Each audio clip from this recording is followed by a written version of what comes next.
ఈనాడు మరికొద్ది గంటల్లో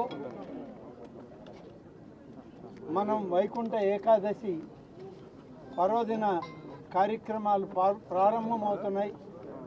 దేవదేవుని యొక్క ఆశీస్సుల కొరకు లక్షలాది మంది అన్ని ప్రాంతాల నుంచి ఇక్కడికి వస్తున్నటువంటి తరుణంలో ఇదొక దుస్సంఘటన ఇక్కడ జరిగింది. ఈ సంఘటన పట్ల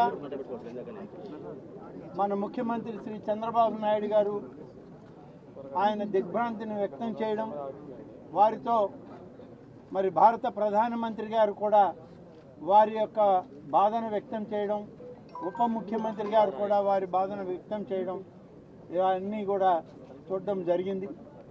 ఈరోజు ఈ సంఘటన ఎలా జరిగింది అనేటువంటిది ఆ విచారణ, దాని నివేదికలు తర్వాత పరిశీలన చేయడం జరుగుతుంది. ముందు గాయాల పాలైనటువంటి వ్యక్తులకి మంచి మెరుగైన చికిత్స ఇవ్వాలన్నదే ప్రభుత్వం యొక్క లక్ష్యం.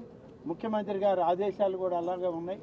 దాదాపు ఇప్పుడు చనిపోయినటువంటి కుటుంబాల్లో ఏ విధంగా అయితే వాళ్ళకి నష్టం జరిగిందో ఆ నష్టాన్ని మనుషులనైతే తీసుకురాలేదు, కానీ ప్రభుత్వం ఆ కుటుంబాలను ఆదుకోవాలని చేసే ప్రయత్నంలో ఇప్పుడే మా రెవెన్యూ మంత్రి గారు ముఖ్యమంత్రి గారి ఆలోచనని ప్రకటించడం జరిగింది. ప్రతి చనిపోయినటువంటి వ్యక్తి కుటుంబానికి 25 లక్షల రూపాయలు ఎక్స్ గ్రేషియా కింద ఆ కుటుంబానికి చేర్చడానికి ఏర్పాట్లు చేయడం జరుగుతుంది. చనిపోయినటువంటి వాళ్ళు పోస్ట్ మార్టం పూర్తి కాగానే వాళ్ళ యొక్క బాడీస్ అన్నీ కూడా అంబులెన్సుల్లో ఒక అధికారినిచ్చి ప్రత్యేకమైన వాహనాల్లో వాళ్ళ ప్రాంతాలకు పంపడం జరుగుతుంది. ఆంధ్రప్రదేశ్ రాష్ట్రంలో ఉన్నటువంటి వీళ్ళందరూ కూడా ఇంచుమించుగా 1-2 జిల్లాల నుంచి, విశాఖపట్నం, అనకాపల్లి ఆ ప్రాంతాల నుంచి ఉన్నారు. కాబట్టి ఆ జిల్లా కలెక్టర్లకు కూడా రెవెన్యూ మంత్రి గారు ఆదేశాలు ఇచ్చారు.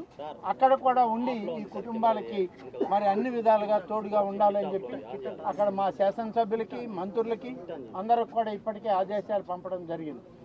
ఈ సమస్య ఎలా వచ్చింది ఏంది అనేటువంటి దాని మీద సమన్వయ లోపమా లేకుంటే ఏదైనా తొందరపాటు చర్య జరిగిందా అనేది విచారణ నివేదిక రాగానే దాని మీద సరైనటువంటి చర్యలు తీసుకుంటామనేటువంటి మాట ఇవాళ ప్రభుత్వం ఈ సందర్భంగా తెలియజేస్తుంది.